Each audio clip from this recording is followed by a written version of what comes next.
Skill it kill it, आपकी skill आपकी उड़ान, up your game, Ronnie Screwvala.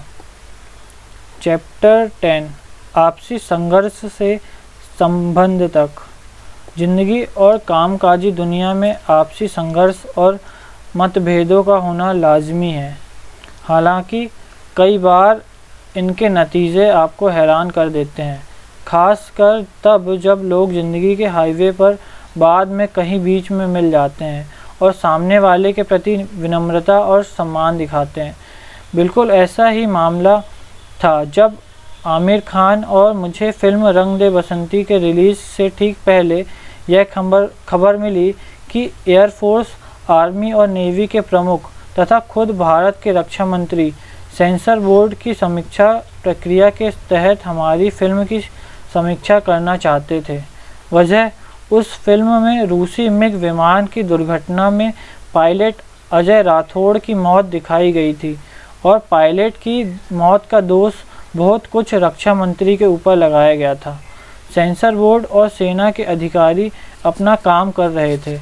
हमारे मन में उनके काम को लेकर बहुत इज्जत थी, लेकिन जब तक उनकी सहमति नहीं मिल जाती तब तक हमारी सांस अटकी हुई थी, क्योंकि फिल्म के अटकने की सूरत में हमें 40 करोड़ रुपए की चपत लगती। उतनी ही अहम बात यह थी कि हमें एक अभूतपूर्व फिल्म को रिलीज़ करने से रोक दिया जाता, जिसे दुनिया को देखने की ज़रूरत थी। उस दिन रिव्यू मीटिंग में जाते हुए हमें ऐसा महसूस हो रहा था मानो दो ट्रेन आपस में टकराने वाले हो। आमिर फिल्म के निर्देशक राकेश ओम प्रकाश मेहरा और मैं पूरी तैयारी से गए थे कि अगर अधिकारियों ने मुश्किल सवाल पूछे तो सम्मान के साथ उनका जवाब दिया जा सके। फिल्म करीब 2.5 घंटे तक दिखाई गई। फिल्म के बाद जब बत्तियां जली तो आमिर, राकेश और मैं सामने बैठे लोगों के सामने इस तैयारी से गए कि हमसे सख्ती से सवाल जवाब किया जाएगा और फिर कुछ हैरान कर देने वाली घटना घटित हो गई। मेरे ख्याल से ज़बरदस्त मूवी है, सेना प्रमुख ने कहा। मुझे भी फिल्म में मज़ा आया, रक्षा मंत्री ने कहा। इसमें परेशानी क्या है, नौसेना प्रमुख ने कहा। फिल्म उनको भी अच्छी लगी थी। उसके बाद सेना प्रमुख ने कहा, मिस्टर खान, मिस्टर मेहरा और मिस्टर स्क्रूवाला, फिल्म दिखाने के लिए आपका शुक्रिया। मुझे लगता है फिल्म बहुत अच्छी बनी है। हम लोगों ने पहले भी ऐसा नहीं किया और आगे भी किसी फिल्म को तब तक सेंसर नहीं करेंगे जब तक कि कोई विशेष परिस्थिति पैदा ना हो जाए। आपने जो योजना बना रखी है आप वही कीजिए। जाइए फिल्म को रिलीज़ कीजिए। शुभकामनाएं। आमिर, राकेश और मैं एक दूसरे को देखकर मुस्कुराने लगे और हम लोगों ने राहत की सांस ली। जो घटना हमारे करियर को तबाह कर देने वाली हो सकती थी, वह आपसी सम्मान और सद्भावना को साझा करने का अच्छा मौका बन गई। जाहिर है वे ऐसे नहीं लग रहे थे, लेकिन मैंने यह बात सीखी कि कई बार आप यह सोच कर जाते हैं कि कोई तीखी बहस होने वाली है, लेकिन आप वहाँ से मधुर रिश्ता बनाकर निकलते हैं। जीवन में अच्छी घटनाएं तभी घटित होती है जब आप चीज़ों को दूसरे के नज़रिए से देखने लगते हैं और सम्मान दिखाते हैं। तस्वीर का दूसरा पहलू भी देखें। किसी भी बड़ी संस्था में तरह तरह के लोग होते हैं जिनके बीच बहस होने की पूरी संभावना होती है, और छोटी कंपनियों में लोग इतने नज़दीक रहकर काम करते हैं कि यह भावना बहुत रहती है कि वे एक दूसरे से भिड़ जाएं, खासकर तनाव के माहौल में। इसलिए जब कोई बहस तो उसको सहज भाव से लेना चाहिए। मैं कंपनी में मंझौले स्तर का कर्मचारी हूँ और हमारे साथ तो बहुत ही बुरा हुआ। अपने संस्थापकों को काम पूरा करके देने का तनाव इतना अधिक था कि मैं कई बार अपनी टीम के ऊपर बुरी तरह से बिफर पड़ा। हरमन, 35 वर्ष, प्राइवेट इक्विटी मैनेजर, गाज़ियाबाद। अगर हरमन के स्थान पर मैं रहा होता तो पहले से कोई खामोश सी जगह खोजता और मैंने जो किया और कहा था पहले उसको याद करता। क्या मैंने कोई ऐसी बात तो नहीं कह दी जिस वजह से उसका ऐसा भावुक प्रत्युत्तर आया था? क्या मैंने बहुत रुखाई से बात की? मैंने शुरू में ही जो निर्देश दिए थे और मेरी जो उम्मीदें थी उनमें मैंने सब कुछ साफ साफ नहीं कहा था? क्या उनको कामयाब होने के साधन मैंने मुहैया करवाए थे? मेरा मकसद यह समझना होता है कि मैं गलत कहाँ हुआ। मैं बहुत आराम से एक या उससे अधिक क्षेत्रों की पहचान करता जहाँ कि मैं अपनी बातचीत और अपने रवैये को बेहतर बना सकता था, और उस तनाव या बहस में अपनी भूमिका को पहचान कर मैं माफ़ी मांग लेता। बात ख़त्म हो गई। देखिए, ज़िंदगी में परफेक्ट कोई नहीं होता। कभी कभी हम सभी लोगों का दिन खराब हो जाता है। यह हो जाता है, मैं माफ़ी मांगता हूँ। बहुत मजबूत लाइन है, खासकर तब जब ऐसा दिल से कहा गया हो। माफ़ी मांगने से गरिमा, मानवता दिखती है, और यह बात भी कि आप अपनी टीम को मजबूत और एक बनाए रखने की परवाह करते हैं। इससे यह भी पता चलता है आप घमंडी नहीं हैं। इसी तरह जब दूसरे आपसे माफ़ी मांगे तो माफ़ करके आगे बढ़ जाइए। थोड़ी सी इंसानियत दिखाने का असर बहुत दूर तक जाता है। दफ्तर के तनाव को दूर करने का यह पहला कदम है। तस्वीर के दूसरे पहलू को भी देखिए। उस तनाव या बहस में अपनी भूमिका का जिम्मेदारी से मूल्यांकन कीजिए और सॉरी बोल दीजिए। वे शब्द जिनसे बहुत कम बॉस बच पाते हैं। अपने करियर के अधिकतम हिस्से में मैं मेज़ के उसी तरफ बैठा जो बॉस का होता है, इसलिए स्वाभाविक है कि मेरा नज़रिया उसी तरह का होगा। लेकिन इसका मतलब यह भी हो सकता है कि मैं आपको कुछ अंदर की बातें बता सकता हूँ कि बॉस किस तरह से सोचता है। जिस सबसे बड़ी बात को जानकर आपको हैरानी हो सकती है वो ये कि बॉस को भी आप अपने मातहतों से वही समस्या होती है जो मातहतों को अपने बॉस से हो सकती है। दूसरे शब्दों में, अगर आपको ऐसा लगता है आपके सहकर्मी और टीम लीडर ऐसे हैं जिनके साथ निपट पाना मुश्किल है, तो आपको क्या लगता है कि आपके बॉस को कैसा महसूस होता होगा जिसको उन लोगों से काम लेना पड़ता है? आप अकेले नहीं हैं जिसको उनके साथ काम करना पड़ता है। बॉस को भी तो उन्हीं के साथ काम करना पड़ता है। इसलिए इसकी शुरुआत यह जानने से होती है कि आपके बॉस को भी उन्हीं चुनौतियों से गुजरना पड़ता है जिनसे आपको गुजरना पड़ता है। 1 साल से मैं टीम बदलने का इंतज़ार कर रही हूँ, लेकिन दोनों बॉस के बीच अहम की लड़ाई चल रही है। अगर तुम मुझे X आदमी दोगे तो मैं तुमको Y दूंगा। इसी आगे पीछे की दौड़ में मैं फंसी हुई हूँ।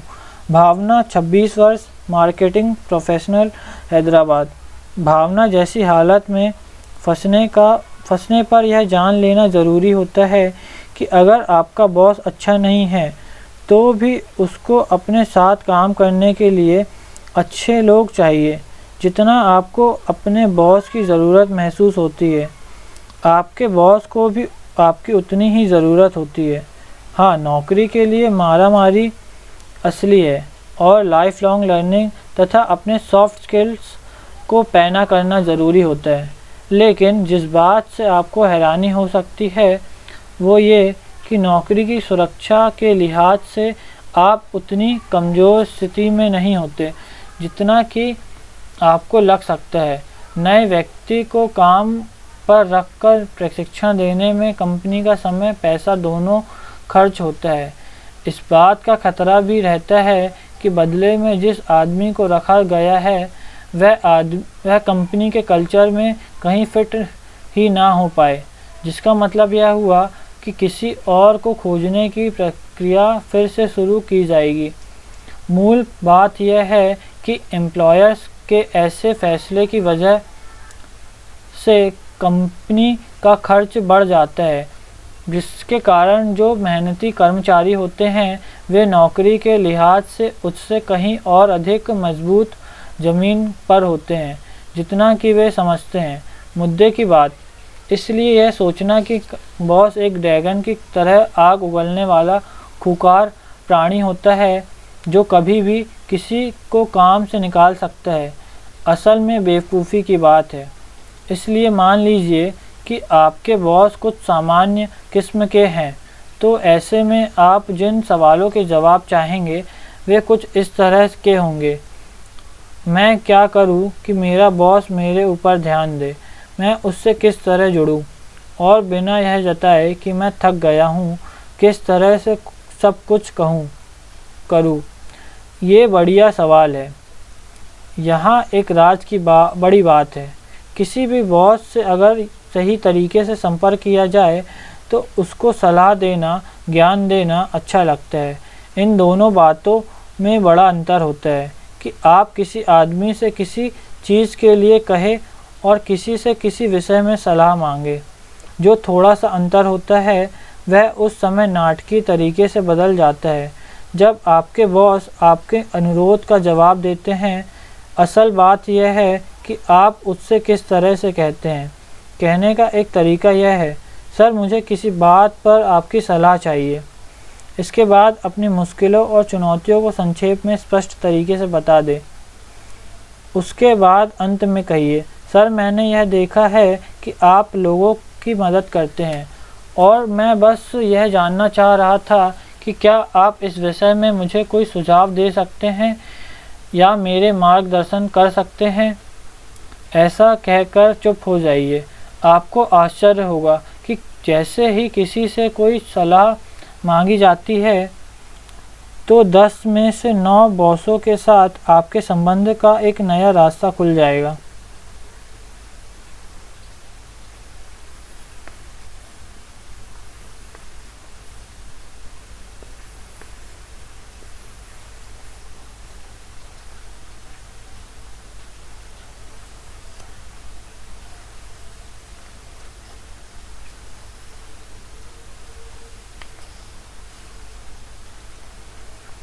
सलाह मांगने का रवैया तब भी काम करता है जब आप टारगेट पूरा नहीं कर पाते या डेडलाइन पर काम पूरा नहीं कर पाते।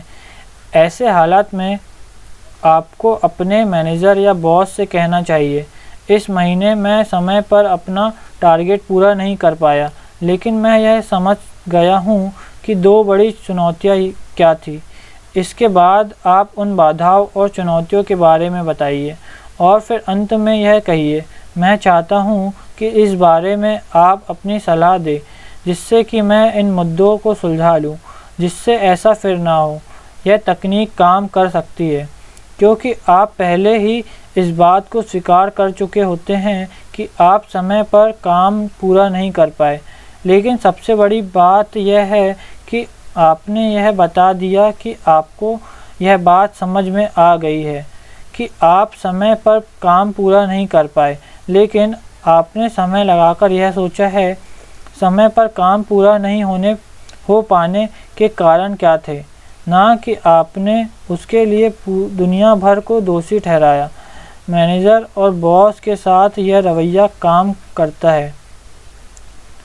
और अब बॉस के बारे में एक राज की बात मैं बोनस के तौर पर बताता हूँ।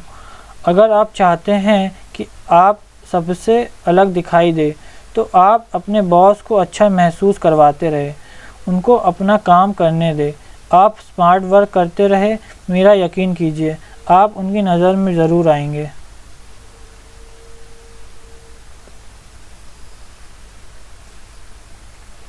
ड्रामा से ड्रामा पैदा होता है। शायद आपके लिए आपका बॉस कोई समस्या ना हो, बल्कि ऑफिस पॉलिटिक्स, महत्वाकांक्षी सहकर्मी और नाटक करने वाले सहकर्मी दफ्तर में आपकी परेशानी का कारण हो। मैंने अपने बारे में यह बातचीत सुनी कि मेरे ऑफिस से निकलने के समय को लेकर चर्चा हो रही थी और उसके ठीक बाद मैंने यह ध्यान दिया कि मुझे कम काम दिया जाने लगा। 5:30 बजे दफ्तर से निकलने का मतलब यह तो नहीं कि मैं ख़राब काम करती हूँ। सीमंती, 28 वर्ष, कम्युनिकेशन मैनेजर, कोलकाता। सीमंती का अनुभव कोई अजीब नहीं है। किसी भी बड़ी कंपनी में कुछ ऐसे लोग होते हैं जो ड्रामा करने लगते हैं, या ऐसे सहकर्मी ऊपर चोरी छिपे हमले करते रहते हैं जिनको वे या तो पसंद नहीं करते या जिनसे उनको खतरा महसूस होता है। अपनी कंपनी के ऐसे ड्रामेबाजों की पहचान कर उनसे हर हाल में दूर रहे। ऑफिस के आपसी संघर्ष में किसी एक का पक्ष लेना मतलब लड़ाई हार जाना होता है। अगर कोई सहकर्मी किसी दूसरे सहकर्मी के बारे में अनाप शनाप बोल रहा हो या चाहता हो कि आप भी उस गॉसिप में शामिल हो जाए, तो अपने आप को उस हालत से निकाल दे।